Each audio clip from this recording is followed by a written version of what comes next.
Recording by माहिया studio Jehanabad.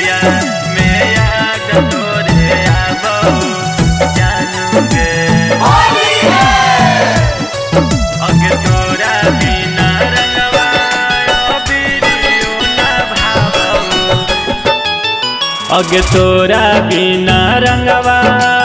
बिरियो न भावो जानू गे अगे होलिया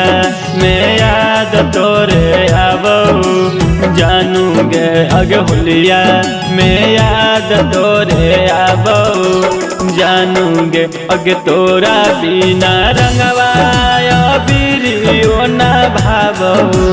जानू गे अगे होलिया में याद तोरे आवो जानू गे अगे होलिया में याद तोरे आवो जानू गे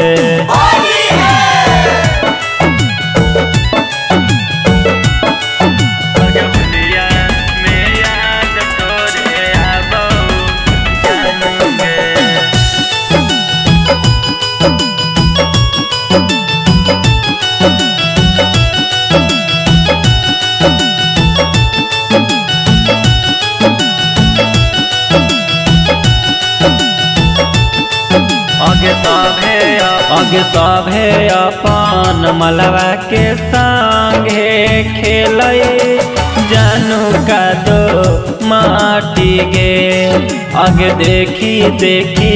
हमर गे जानू फटे लग हको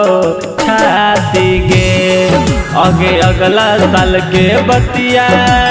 याद बड़ी सताबो जानू गे अगे होलिया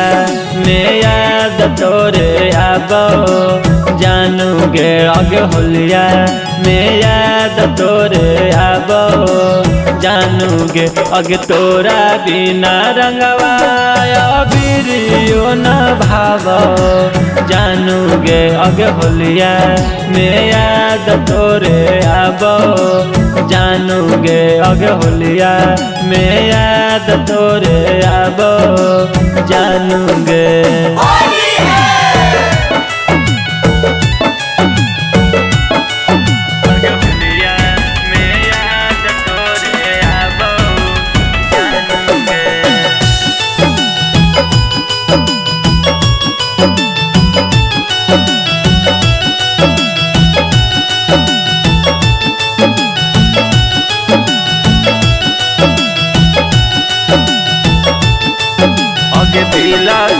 अगे बिलाखी भी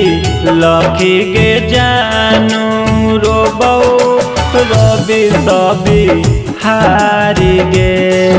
अगे टूटा खुशा हखी गे जानू जाके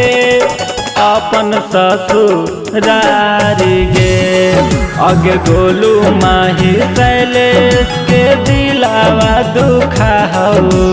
जानू गे अगे होलिया में याद तोरे आवो जानू गे अगे होलिया में याद तोरे आवो जानू गे अगे तोरा बिना रंगवा बिरियो न भावो जानू गे अगे होलिया में याद तोरे आवो जानू गे अगे होलिया में याद तोरे आवो जानू गे।